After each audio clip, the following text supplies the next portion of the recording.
नमस्कार, माझं नाव बापूनाथ शिंदे. मागील माझ्या व्हिडिओमध्ये भौतिकशास्त्रामध्ये लेन्सेस आणि मिरर्स वर आधारित काही शैक्षणिक साहित्य तयार केले होते आणि आजसुद्धा मी मागच्या माझ्या व्हिडिओमध्ये सांगितल्याप्रमाणे आज आपल्यासमोर कॉन्व्हेक्स मिररमध्ये इमेज कशी तयार होते ते आज सादर करण्याचा प्रयत्न करणार आहे. तर यावेळेस सुद्धा मी एक शैक्षणिक साहित्य तयार केलेलं आहे की कॉन्व्हेक्स, या अगोदर मागच्या व्हिडिओमध्ये how the image is produce by concave mirror हे त्यावर आधारित मी शैक्षणिक साहित्य निर्माण केलं होतं. आजच्या व्हिडिओमध्ये मी कॉन्व्हेक्स मिररमध्ये इमेज कशी तयार होते त्यावर आधारित शैक्षणिक साहित्य आपल्यासमोर सादर करत आहे. तर आपल्याला पुन्हा सांगण्याची गरज नाही. There are 3 rules of reflection of light. जेव्हा मिरर्समध्ये रिफ्लेक्शन होते त्यावेळेस तो 3 पद्धतीनं होत असते. ते तिन्ही रूल्स आपल्याला माहीत आहेत. ठीक आहे. त्यानंतर आता आपण कॉन्व्हेक्स मिररमध्ये सरळ इमेज कशी तयार होते ते आपण बघणार आहोत या शैक्षणिक साहित्याच्या माध्यमातून. ठीक आहे. तर सर्वप्रथम मला थोडंसं मला सांगावंसं वाटते की बाबा आपण विद्यार्थ्यांना या शैक्षणिक साहित्याची ओळख करून देत असताना किंवा या संकल्पनेला हात लावण्याच्या अगोदर आपण विद्यार्थ्यांना प्रत्यक्षात आपल्या लॅबमध्ये असलेले जे मिरर्स किंवा लेन्सेस आहेत ते प्रत्यक्षात त्यांना हँडल करायला देणं मला योग्य वाटते. सर्वप्रथम त्यांना मिरर्स आणि लेन्सेस याच्यामधला फरक लक्षात आला पाहिजे. त्यासाठी विद्यार्थ्यांना तुमच्या लॅबमध्ये असलेले जे काही मिरर्स असतील, दोन्ही प्रकारचे स्पेरिकल मिरर्स असतील आणि स्पेरिकल लेन्सेस असतील, ते त्यांना प्रत्यक्षात वर्गामध्ये हँडल करायला देणं. जसं आता माझ्याकडे मी सर्वप्रथम या तिन्ही माझ्या लेन्सेस, जसं मी त्या व्हिडिओला सुरुवात केली होती लेन्सेसला त्या मागील व्हिडिओमध्ये लेन्सेसपासून जी सुरुवात केलेली, तर त्यामध्ये लेन्सेसमध्ये कशा इमेज तयार होतात, त्याच्यानंतर मिररमध्ये कशा इमेज तयार होतात, त्या आम्ही प्रत्यक्ष शैक्षणिक साहित्याच्या माध्यमातून आपल्यासमोर घेऊन आलेलो आहे. बरोबर. परंतु मला वाटते मी मिरर्स आणि लेन्सेस नाही दाखवले. म्हणजे मिरर्स आणि लेन्समध्ये नेमकं फरक कसा असतो, त्याच्यानंतर कॉन्केव्ह शेप कसा असतो आणि कॉन्व्हेक्स शेप कसा असतो ते मी सर्वप्रथम दाखवतो तुम्हाला. तर मी सर्वप्रथम लेन्सेसविषयी तुम्हाला हे लेन्सेस कसे असतात ते सांगण्याचा प्रयत्न करणार आहे. हे बघा, एक लेन्स माझ्याकडे आहे ज्याच्या दोन्ही साईड ह्या आउटसाईडला पफ्ड आहे. म्हणजेच काय, दोन्ही रिफ्लेक्टिंग साईडच आहेत. इकडूनही रिफ्लेक्टिंग साईड आहे आणि सांगितल्याप्रमाणे मी इकडे आहे. बरोबर आहे. म्हणजे both the spherical surfaces are transparent. ठीक आहे. दोन्ही जे सर्फेसेस आहेत ते स्पेरिकल सर्फेसेस आहेत, ट्रान्सपॅरंट आहेत. म्हणजे ऑब्व्हियसली हा काय असेल, लेन्स. याच्या दोन्ही बाजू बाहेर झुकलेल्या आहेत. ठीक आहे. दोन्ही स्पेरिकल सर्फेसेस आहेत, दोन्ही बाजू बाहेर झुकलेल्या आहेत आणि हा ट्रान्सपॅरंट आहे. म्हणजे इथे काय होईल, रिफ्लेक्शन की रिफ्रॅक्शन, रिफ्रॅक्शन ऑब्व्हियसली. त्यानंतर याचाच दुसरा स्पेरिकल टाईप हा कॉन्केव्ह शेप आहे. मगाशी जो शेप होता तो कॉन्व्हेक्स शेप होता, याच्या दोन्ही बाजू बाहेर झुकलेल्या होत्या. आता याच्या दोन्ही बाजू ह्या आतमध्ये झुकलेल्या आहेत. बघा तुम्ही, म्हणजे हे प्रत्यक्षात जोपर्यंत विद्यार्थ्यांना आपण हातामध्ये हँडल करायला देत नाही तोपर्यंत त्यांच्या लक्षात येणार नाही की याच्या अगोदर जो आपण लेन्स पकडला होता त्याच्या दोन्ही बाजू बाहेरच्या बाजूने झुकलेल्या होत्या म्हणून तो कॉन्व्हेक्स होता. आता याच्या दोन्ही बाजू ह्या आतमधल्या बाजूने झुकलेल्या आहेत म्हणून हा कॉन्केव्ह आहे. बरोबर. हे प्रत्यक्षात विद्यार्थ्यांना हँडल करायला दे. त्यानंतर हे झाले लेन्सेस. आता इथेही याच्याही टाईप सांगितले होते मी लेन्सेसमध्ये. याच्या दोन्ही बाजू बाहेरच्या बाजूला झुकलेल्या आहेत म्हणजे ऑब्व्हियसली हा बाय कॉन्व्हेक्स आहे. बरोबर आहे. आता याच्या दोन्ही बाजू आतमध्ये झुकलेल्या आहेत म्हणजे हा बाय कॉन्केव्ह आहे. बरोबर आहे. आता हे झाले लेन्सेस. आता याच्यानंतर मिररमध्ये नेमकं काय असतं बघा. मी मगाशी सांगितल्याप्रमाणे याच्या अगोदरच्या माझ्या मागच्या व्हिडिओमध्ये सांगितलं होतं की मिररला दोन्ही ज्या साईड असतात त्या रिफ्लेक्टिंग नसतात. कुठली तरी एक साईड ही रिफ्लेक्टिंग असते आणि दुसरी साईड ही नॉन रिफ्लेक्टिंग असते. म्हणजेच हा object whether it will be a transparent or opaque, obviously opaque, not a transparent. बरोबर आहे. म्हणजेच हा ओपेक ऑब्जेक्ट आहे या मिररची कुठली तरी एक बाजू ही नॉन रिफ्लेक्टिंग असेल, बरोबर आहे, आणि एक बाजू कशी असेल, रिफ्लेक्टिंग.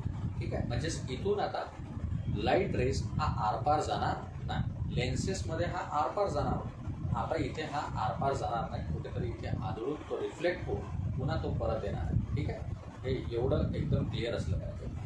त्याच्यानंतर मी सांगितल्याप्रमाणे पुन्हा मिररचे आणखी दोन स्फेरिकल मिररचे आपण दोन टाईप सांगितले होते, एक कॉन्केव्ह आणि दुसरा कॉन्व्हेक्स.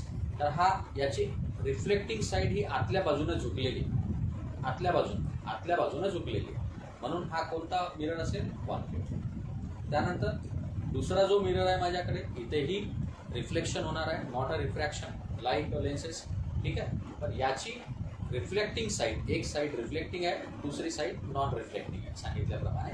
तर इथे याची रिफ्लेक्टिंग साईड मात्र बाहेरच्या बाजूने झुकलेली आहे. ठीक आहे, म्हणजेच काय, तुम्ही प्रत्यक्षात विद्यार्थी जेव्हा ते हँडल करतील त्यावेळेस त्यांच्या लक्षात येईल याची बाहेरची बाजू ही म्हणजे जी रिफ्लेक्टिंग साईड आहे ती बाहेरच्या बाजूने झुकलेली आहे. त्याच्यामुळे हा कॉन्व्हेक्स मिरर. कोणता मिरर, कॉन्व्हेक्स. तर अशा पद्धतीनं लेन्सेस आणि मिरर याच्यामधला विद्यार्थ्यांना फरक लक्षात आणण्यासाठी किंवा समजण्यासाठी त्यांना प्रत्यक्ष तुमच्या लॅबमध्ये असलेले मिरर्स आणि लेन्सेस त्यांच्या हाती हँडल करायला देणे, जेणेकरून त्यांना प्रत्यक्ष अनुभव येईल. त्यानंतर आपलं एक टॉपिक सुटलं होतं की ज्याच्यामध्ये how the image is produce in convex mirror. आता इकडे बघा, ही जी तुम्हाला प्लेन साईड दिसते ती नॉन रिफ्लेक्टिंग साईड कन्सिडर करा, आणि ही जी बाहेरची बाजू जी दिसते तुम्हाला म्हणजे जी रिफ्लेक्टिंग साईड आहे ती बाहेरच्या बाजूने झुकलेली आहे. म्हणजेच हा कोणता मिरर असेल, कॉन्व्हेक्स. कोणता मिरर, कॉन्व्हेक्स मिरर, जो मी तुम्हाला दाखवला होता. हे बघा,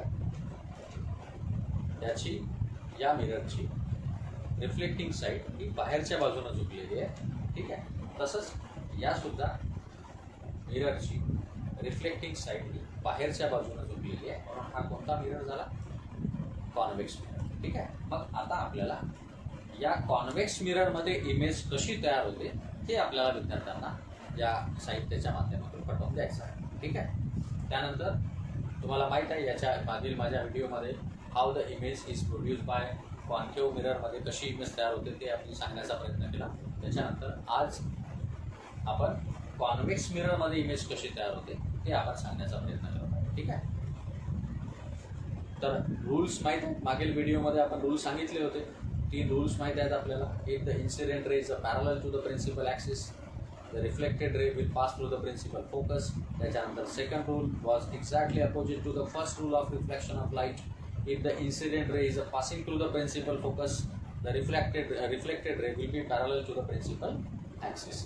ठीक आहे, त्याच्यानंतर एक थर्ड रूल काय होता, इफ द इन्सिडेंट रे, मी सांगितलं होतं मागील माझ्या व्हिडिओमध्ये, कारण त्या कॉन्केव्ह मिररमध्ये जी इमेज तयार झाली होती तिथे मला सेंटर ऑफ कर्वेचर सांगता आलं नाही, कारण ते प्रिन्सिपल ॲक्सिसवर आपण दाखवलं नाही. आता इथे मात्र तुम्हाला त्या सेंटर ऑफ कर्वेचर कुठे असतो, ठीक आहे, आणि तो कसा पास होतो त्या सेंटर ऑफ कर्वेचरमधून रिफ्लेक्टेड रे, ते मी इथे सांगणार आहे. ठीक आहे, तर इकडे बघा, आता इथे ऑब्जेक्ट ठेवलेला आहे. आता मुख्य मुद्द्यावर येऊ आपण की how the image is produce by convex mirror. ठीक आहे, तर ऑब्जेक्ट ठेवलेला आहे मी जस्ट अबोव द प्रिन्सिपल ॲक्सिसच्या वरती मी ऑब्जेक्ट ठेवलेला आहे. ठीक आहे, according to the first rule of reflection of light काय म्हणतो, पहिला rule, if the incident ray is a parallel to the principal axis. Principal ॲक्सिसच्या समजा हा रूल हा वरचा. बघा, इन्सिडेंट रे आहे पहिला, according to the first rule of reflection of light काय म्हणतो, if the incident ray is parallel to the principal axis, the reflected ray will pass through the principal focus. आता मला सांगा की हा रिफ्लेक्ट होऊन हा प्रिन्सिपल ॲक्सिसच्या तुम्हाला दिशेनं येताना म्हणजे बेंड होताना दिसतोय की प्रिन्सिपल ॲक्सिसच्या वर दिसत म्हणजे दूर जातो.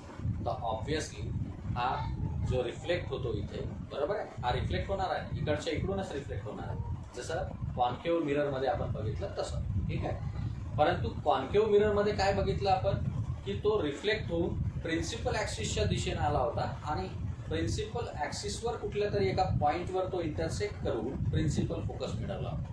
ठीक आहे, तर तो काय होता मग आता प्रिन्सिपल ॲक्सिसच्या मी याच्या अगोदरही सांगितलं, लेन्सेसमध्येही सांगितलं की जेव्हा ते रिफ्रॅक्टेड रे किंवा रिफ्लेक्टेड रे प्रिन्सिपल ॲक्सिसच्या दिशेनं समजा जर बेंड होत असतील तर त्याला म्हणतो आपण कन्व्हर्जन्स ऑफ लाईट. काय म्हणतो त्याला?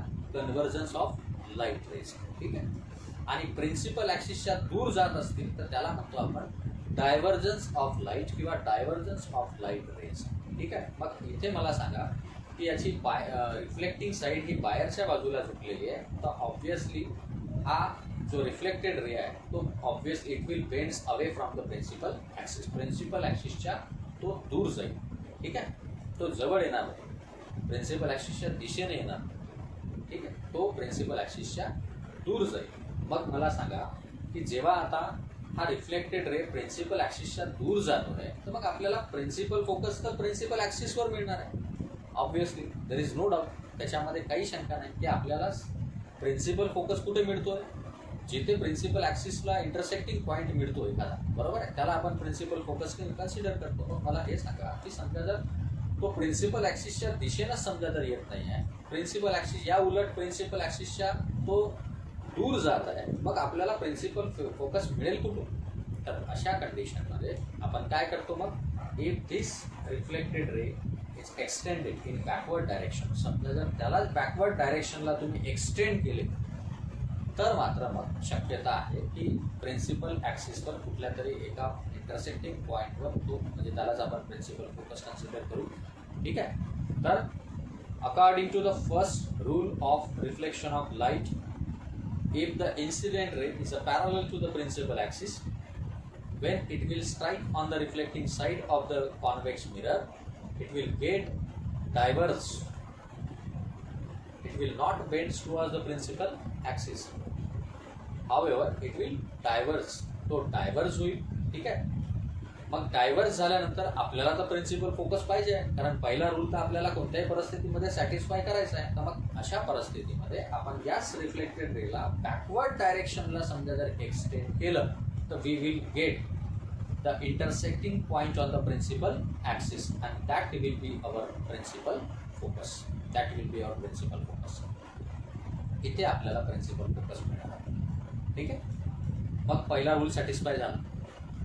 सेकंड रूल काय म्हणतो, पुन्हा आणखी त्याच रिफ्लेक्टेड रेला समजा जर उलट प्रिन्सिपल फोकसमधून समजा जर जाऊ दिले तर obviously it will be a parallel to the principal axis. ठीक आहे, सेंटर ऑफ कर्वेचर आणि हा कुठे आहे? प्रिन्सिपल ॲक्सिसवर. पहिला rule, if the incident ray is a parallel to the principal axis, तो डायव्हर्ज होतो.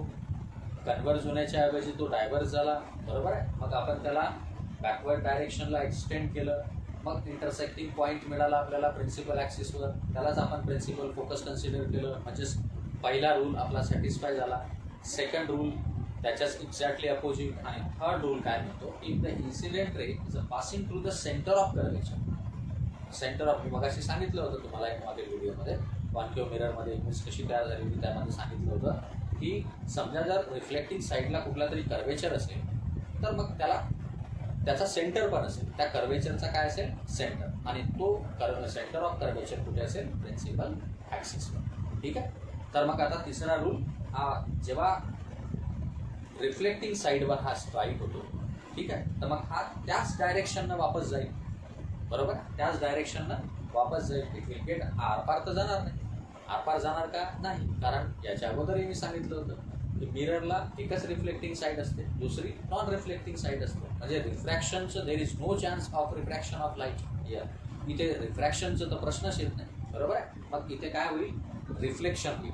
मग रिफ्लेक्शन ज्या वेळेस होईल तर तो ज्या मार्गाने आला त्याच मार्गाने इट विल पास विदाउट चेंजेसचं डायरेक्शन. तो वापस आणखी तिकडे डायव्हर्ज होऊन प्रिन्सिपल ॲक्सिसच्या दूरच जाईल. मग याही रिफ्लेक्टेड रेला आपण बॅकवर्ड डायरेक्शनला समजा जर एक्सटेंड केलं तर तो ऑब्व्हियसली सेंटर ऑफ कर्वेचरमधून जाईल, बरोबर आहे. कुठून जाईल तो? सेंटर ऑफ कर्वेचरमधून. म्हणजे पहिला रूल सॅटिस्फाय झाला.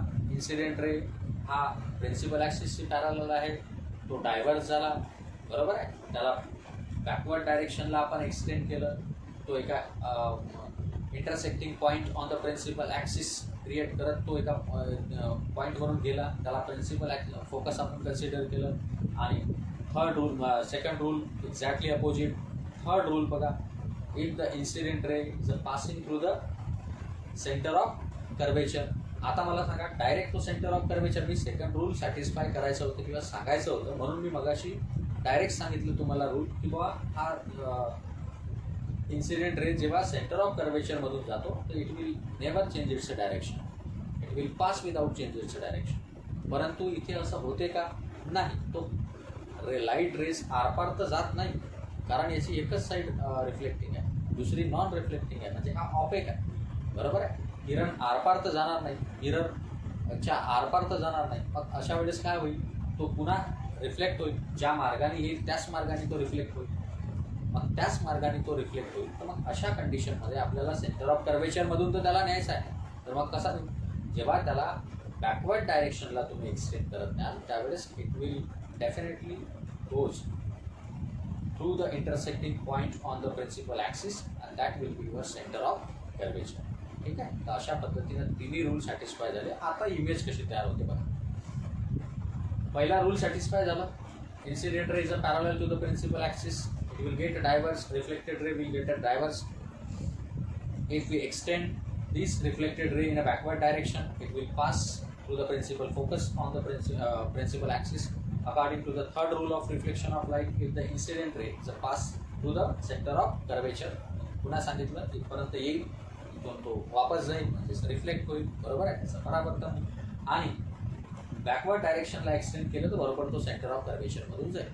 मग आता हे दोन्ही रिफ्लेक्टेड रेस बॅकवर्ड डायरेक्शनला जात आहेत आणि ते एकामेकाला इंटरसेक्ट होत आहेत on this point.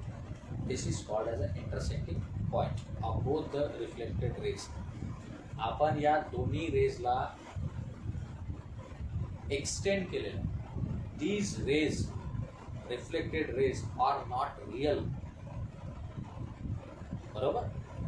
He raise आपण एक्सटेंड करतो मागच्या बाजूला, म्हणजे हे रियल नाही. जसं कॉन्केव्ह मिररमध्ये रियल लाईट रेज होते, बरोबर आहे, तशा पद्धतीनं इथे हे जे रेज आहेत रिफ्लेक्टेड रेज हे रियल नाही, आपण त्यांना एक्सटेंड केलेलं आहे बॅकवर्ड डायरेक्शन. ठीक आहे.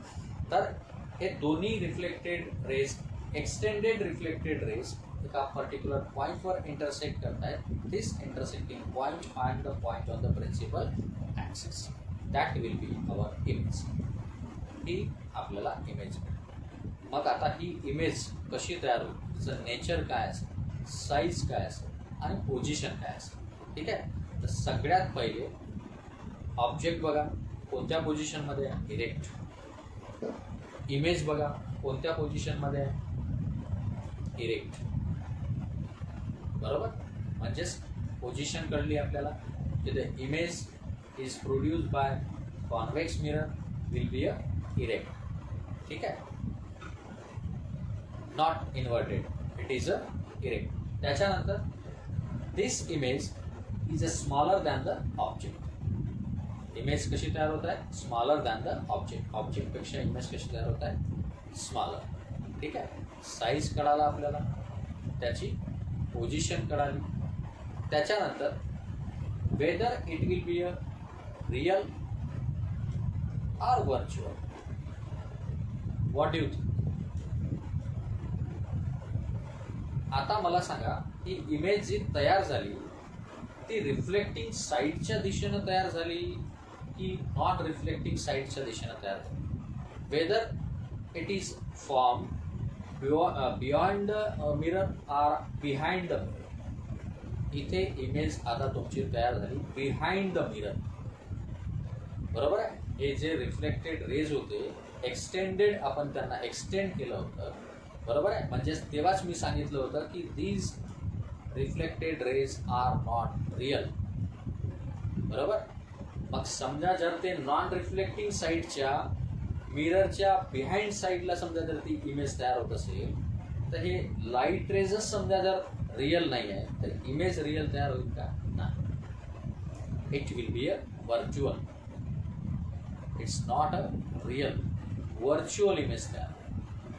because this image will be produced behind the mirror,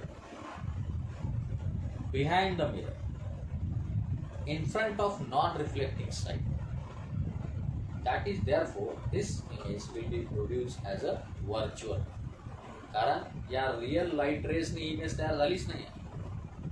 he image G image तयार झालेली आहे ती जे आपण एक्सटेंड केले होते, गृहीत धरलं होतं, अंदाज बांधला होता, बरोबर आहे की तो या पॉईंटवरून जाणार किंवा त्या सेंटर ऑफ कर्वेचरमधून जाणार.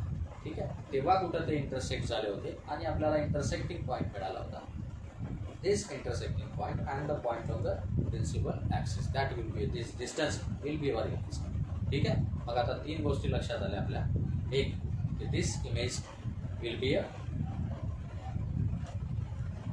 erect because this image is produced above the principal axis. Image erect दिसत आहे म्हणजे ऑब्जेक्ट ज्या पोझिशनमध्ये आहे तीच पोझिशन ही इमेजची पण आहे. ठीक आहे, त्याच्यानंतर this image is virtual and this image is smaller than the object. अशा पद्धतीनं आपण विद्यार्थ्यांना प्रत्यक्षात हँडल करायला किंवा त्यांना बनवायला हे सांगू शकतो. ठीक आहे, अतिशय सोपी पद्धत आहे. याचा निश्चितपणे शिकवताना म्हणजे अध्यापन करत असताना विद्यार्थ्यांचे संबोध स्पष्ट करत असताना निश्चितपणे याचा फायदा होणार. म्हणजे बऱ्याचदा मी पहिल्या व्हिडिओमध्ये सांगितलं होतं की विज्ञान विषयाच्या ज्या काही संकल्पना असतात किंवा संबोध स्पष्ट करण्यासाठी ते विज्ञान शिक्षक काय काय धडपड करतात विषय. हे ब्लॅकबोर्डचा वापर, आवश्यकतेनुसार चार्ट, पोस्टर, त्याच्यानंतर प्रत्यक्ष कुठल्या तरी ठिकाणी नेऊन त्याची प्रत्यक्ष अनुभूती देण्याचा प्रयत्न करतात. कितीकदा व्हिज्युअलायझेशन, किती सारे व्हिडिओ कलेक्ट करतात आणि ते विद्यार्थ्यांना दाखवण्याचा प्रयत्न करतात. LCD प्रोजेक्टर असेल, स्मार्ट TV असेल, तर बरेच धडपडत असतात, तरी पण ते विद्यार्थ्यांना गवसत.